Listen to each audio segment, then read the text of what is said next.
Hi everyone, my name's DIABETOR, and today I'm going to show you my personal top 5 builds for Elden Ring PvE.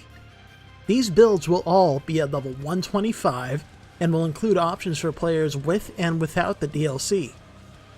These builds are all based on my personal opinions, preferences, and experience, and I like to make my builds with the intent of being practical. None of these are going to be one-shot builds or anything like that. They're meant to be functional, easy to use, and fun to play with. I'm going to try to keep this one relatively short for once, so make sure you leave a like, share the video, and consider subscribing, and let's get to it. Build number 5, the Wild Strike's Cold Great Stars. This build combines 3 of my favorite things in Elden Ring: big weapons, the Wild Strike's Ash of War, and Frostbite. We're going with the Great Stars using the Cold Affinity and Wild Strike's Ash of War. For our stats, we've got 60 Vigor, nothing in mind, and 25 Endurance so we can wield the hammer and wear good armor. Then for damage stats, we've got 40 Strength, 14 Dex, boosted to 19 by Millicent's Prosthesis, 20 Intelligence, and 25 Faith. The Strength, Dex, and Int will give us the most optimal damage for the Cold Great Stars, and the 25 Faith gives us access to a few buff spells. For weapons, we've obviously got the Cold Great Stars with the Wild Strike's Ash of War. We've also got a magic Misericord with either Endure or Stormblade, depending on your preferences, and we've got the Dragon Communion Seal to cast our buffs with. For talismans, we've got the Shard of Alexander to boost our Wild Strike's damage, we've got Millicent's Prosthesis and either the Rotten Winged Sword Insignia or Winged Sword Insignia, depending on what you've got access to increase our dex and increase our damage with consecutive attacks, and we've got the Dragon Crest Great Shield, so we're tanky as hell. For armor, I went with the Rakshasa set for the 8% damage boost it provides when wearing the full set. If you don't have the DLC, or you just don't like that armor, then you can go with the Knight set instead, which provides good protection and 51 poise. Or, alternatively, just wear whatever you like, as long as you are in medium equip load. For spells, we've got Blessing's Boon for the health regen over time, Golden Vow to increase our damage and damage negation, Flame Grant Me Strength to increase our physical damage, and Flame Cleanse Me in case we get poisoned or rotted. And finally, in our Wondrous Physic, we've got the Opaline Hard tier to increase our damage negation, and the Thorny Crack tier to further increase our damage with consecutive hits. If you have the DLC, then you can consider swapping out the Opaline Hard tier for the Bloodsucking Crystal tier to do even more damage. Just keep an eye on your health bar, because it'll also drain your health by over 20 points per second. This build relies on using the poise from the armor, along with the hyper armor that Wild Strikes gives you, to tank enemy attacks while pulverizing them with hits from the Great Stars. I went with the Great Stars specifically because not only is it just a solid weapon that looks mean as hell, but it also restores 1% of your max HP every time you hit an enemy, adding to your tankiness while beating the shit out of bosses with it.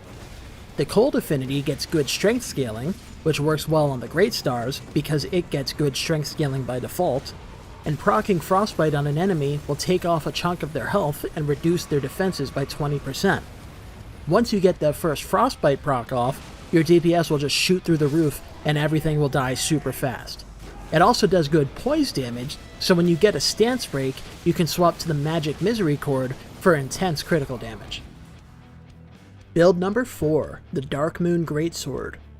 While I'm personally not a huge fan of intelligence builds, I know a lot of you are, and if you're gonna do it, then you better do it right. The Dark Moon Greatsword is one of the best weapons in the game, and since it scales with intelligence, you've got access to a lot of sorceries alongside it, making for a highly versatile build. For our stats, we've once again got 60 Vigor, 17 Mind, which is kinda low because we're mainly focusing on using the sword instead of spells, and 25 Endurance to wield our weapons and armor. Then for damage stats, we've got 20 Strength, which is optimal for the sword with our stat allocation, 12 Dex, the minimum required to wield the Misericord, and 50 Intelligence because that's the main stat which the sword scales with. For weapons, we've got the Dark Moon Greatsword, and alongside it we've got a Magic Misericord for its high crit damage. We've also got an Academy Glintstone Staff because that'll get the highest sorcery scaling with our stats, and a Heavy Dagger with the Golden Vow Ash of War. The Ash of War version of Golden Vow isn't as strong as the incantation version, but it's still a solid buff that's basically free, so there's no good reason not to have it. For talismans, we've got the Godfrey icon, which increases the damage of charged spells and skills. This is good because the Darkmoon Greatsword's Ash of War counts as a charged skill if you do a charged heavy attack with it. And we've also got a couple spells that can be charged up as well. Then we've got the Shard of Alexander to boost the sword's skill further, the Axe Talisman to further boost our charged heavy attacks, and the Dragon Crest Great Shield so that we're pretty tanky. For armor, we've once again got the Rakshasa set, though if you don't have the DLC, then the Knight set is a very good alternative. If you decide to use frost spells with this build, then you may want to wear the Snow Witch hat, which boosts frost sorceries. For our spells, we've mainly got a bunch of offensive ones so that you can mix up what you're doing in combat. Night Comet, Carrion Slicer, and Great Glintstone Shard are your bread and butter spells that'll get you through most combat encounters. Shard Spiral is great for really big enemies. Rock Sling is good for enemies that are resistant to magic damage because the rocks do physical damage instead.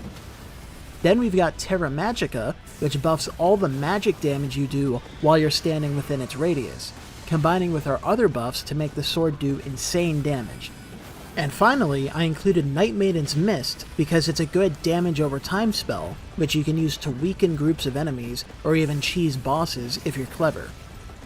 Finally, for our physic tiers, we've got the Opaline Hard tier for the damage negation it provides, and the Magic Shroud and Crack tier to boost our magic damage. If you want to boost the sword's damage even further, you can swap out the Opaline Hard tier for the Spiked Crack tier, which increases the damage of charged heavy attacks, which is what our weapon relies on. This build is all about keeping the Darkmoon Greatsword buffed and blasting enemies with its charged heavy attacks, which will get boosted by all our talismans and buffs for obscene damage. It also procs Frostbite, which will further weaken enemies and does a ton of poise damage, so when you get a stance break and hit them with the Magic Misericord, you're going to end up doing a ridiculous amount of damage. If you're exploring the world or a dungeon, then you've also got access to a ton of sorceries, which gives you a lot of versatility and variety. Great Glintstone Shard is a very FP efficient spell, so you can use it to weaken or kill enemies at range when you encounter them. You can use Carrion Slicer as a fast offhand weapon to complement your slow Greatsword. You can hit magic resistant enemies with Rock Sling for a lot of physical damage and poise damage, and you can use Night Comet on bosses because they won't dodge it. Build number 3, the Bloodflame Unsheathe Keen Uchigatana. The Uchigatana is one of the best weapons in the game, and Bloodflame Blade complements it really well, combining a versatile moveset, bleed buildup, and access to the Unsheathe Ash of War, which is fast as hell, gets great range, and does a ton of poise damage. For our stats, we've got 60 Vigor as usual, no Mind, and 20 Endurance. Then for damage stats, we've got 11 Strength, because that's the minimum to wield the katana, 25 Faith for buffs, 10 Arcane, because that's required for the Bloodflame Blade spell, and then we dumped all of our remaining points into Dex, because that's what the Uchi scales best with. Our weapons include the Uchigatana with the Unsheathe Ash of War.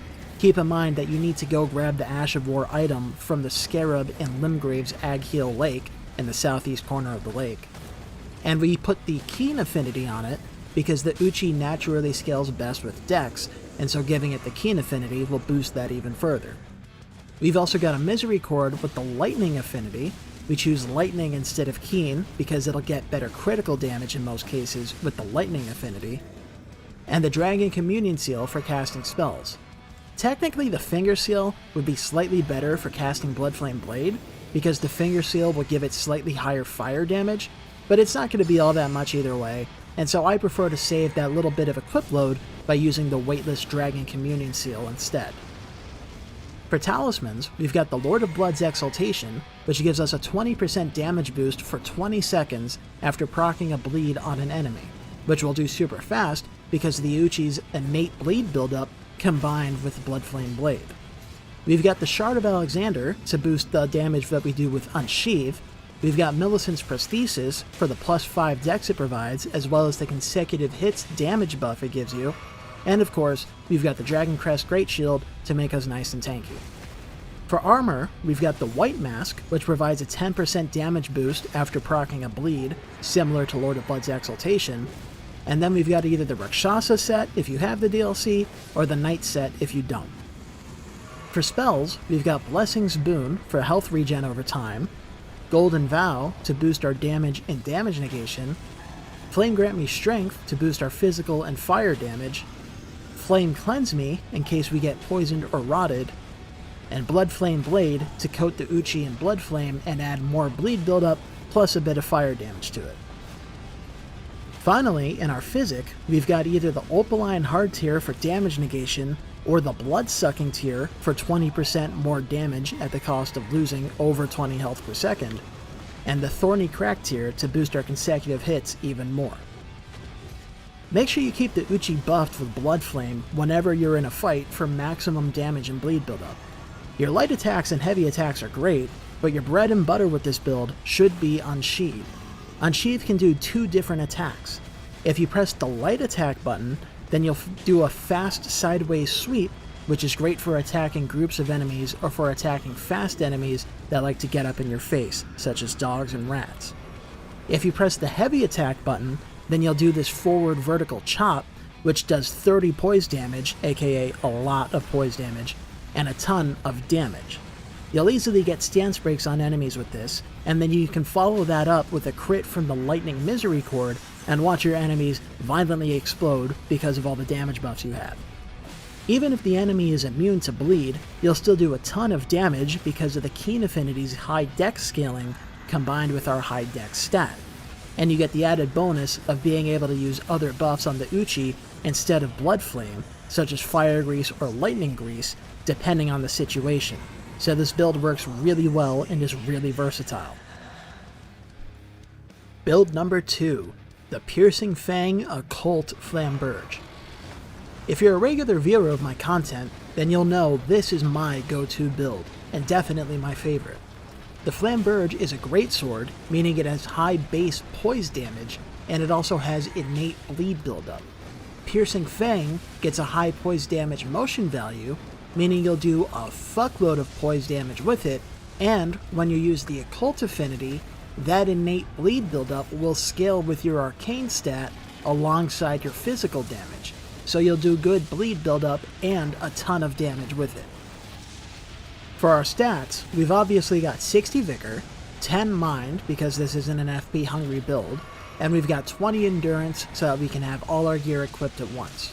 For damage stats, we've got the minimum 15 Strength and 14 Dex required for the Flamberge, 25 Faith for buffs, and then we dump any leftover points into Arcane.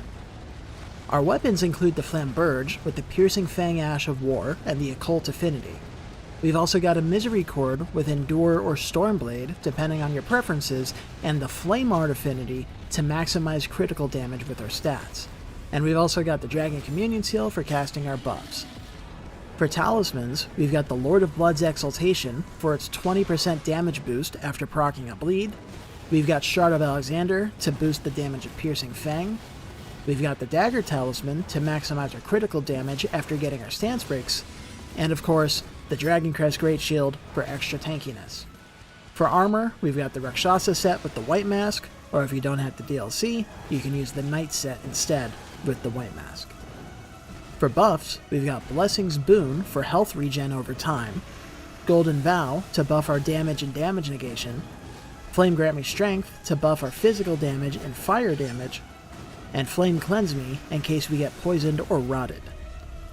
Finally, in the Wondrous Physic, we've got the Opaline Hard tier for more tankiness, and the Winged Crystal tier, which basically gives you light rolls for 3 minutes.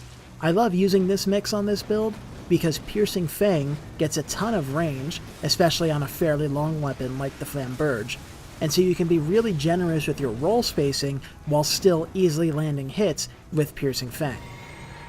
With this build, you're going to want to use Piercing Fang as often as possible, and keep up the pressure with something like fan daggers or throwing daggers to prevent the enemy's poise from regenerating. You should easily get stance breaks because of the high poise damage from Piercing Fang and the Flamberge's light and heavy attacks, and then switch to the Misericord for crits to finish the job. And finally, build number 1, Cragblade Heavy Starfist. Last but certainly not least, we've got the undisputed best PvE weapon in the game, the Starfist. Its super fast charged heavy attacks, high base poise damage, and the 10% poise damage boost from Cragblade make it a poise-breaking machine, and combined with consecutive hit buffs that'll build up fast as hell because each charged heavy attack hits twice, you'll absolutely shred everything with this build. For our stats, we've got 60 Vigor, 10 Mind, and 20 Endurance.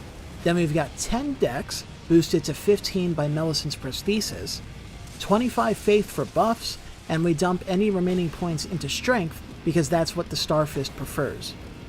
Our weapons include the Starfist with the Cragblade Ash of War and the Heavy Affinity.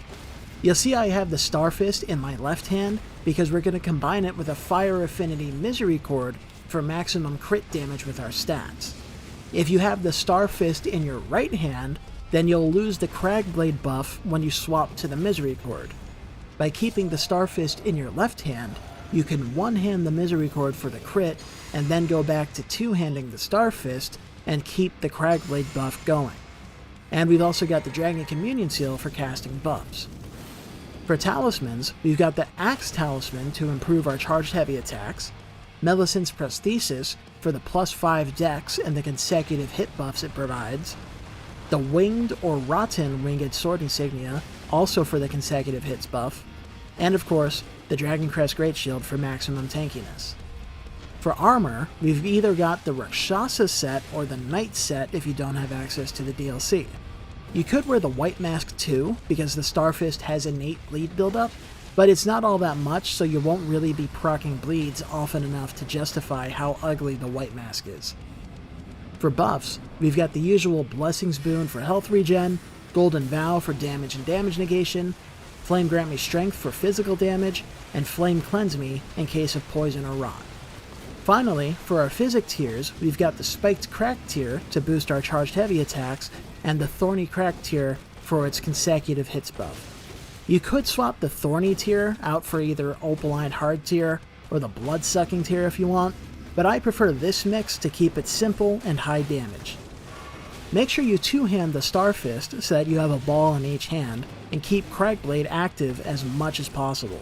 You can completely forget about doing light attacks. The best way to use this weapon is to exclusively use tap heavy attacks and charged heavy attacks as often as possible, which will keep your consecutive hit buffs going and maximize your damage and poise damage output. Jumping heavy attacks can also come in handy, but your bread and butter is absolutely the charged heavy attacks, which will easily break anything's stance and do a fuckload of damage. I also want to point out real quick, technically it would be more optimal to use the Starfist with the Occult affinity on an arcane build if we're using the Cragblade Ash of War, but I didn't want to do that for this build because 1, I just did an Occult Flamberge build, and, you know, we've only got 5 builds to work with here. I don't want to keep doing the same shit over and over again. And 2, because since this build is focusing on getting stance breaks on enemies, we're going to use the Misericord for the critical hits, right? And so, based on the way the game calculates damage when you do a crit, I'm not going to go into detail about it here because, like I said, I want to keep the video kind of short. But based on the way the game calculates the damage, you usually get significantly better damage on a critical hit if your weapon has both physical and elemental damage. So by making this a strength build, we get to give the Misericord the fire affinity, and we'll have a bunch of strength for it to scale with. If we made this an arcane build, then the Starfist could use the Occult affinity for its physical damage and the bleed buildup boost, but the Misericord would have to use either the Occult affinity, which just does physical damage, or it would use the Flame Art affinity because we've got a bit of faith, and that just won't be as strong as the fire affinity on a high strength build. So that's why I like to go with heavy for this build. You could absolutely swap out the strength for arcane and make it Occult instead, but that's just the way I like to run this build. It's probably not quite as optimal, but like I said, this is my personal top 5 builds. Anyway, that's it for my top 5 PvE builds in Elden Ring. There are a lot more builds I'd love to talk about, and I recently got a request to make a top 10 or 20 builds video, but that shit would end up being 36 hours long, so I decided to keep it relatively short and sweet with just my top 5. There are absolutely different ways to use these builds. I'm sure I'll get a bunch of comments saying that you should use something like the Commander's Standard for its Ash of War instead of Golden Vow, but I like to keep my builds as user-friendly as possible. Commander's Standard does give you a stronger buff than Golden Vow, but it's also heavy, which means you either need to waste a bunch of points on endurance to keep it equipped alongside all our other gear, or you need to hard swap to and from it before every boss fight, which is just a pain in the ass to do. It also only lasts 30 seconds compared to Golden Vow's 45 for the Ash of War, or 80 seconds for the Incantation, so I feel like Golden Vow is generally way better for the average player. I'm not saying any of these builds are necessarily the best in the game, but they're strong as fuck, easy to use, and super fun to play with, so try them out. If you have any tweaks, suggestions, or requests, then be sure to leave a comment down below. And if you liked these builds, make sure you subscribe for more of my build guides and other Elden Ring content. Thanks for watching. My name is DIABETOR, and I will catch you later.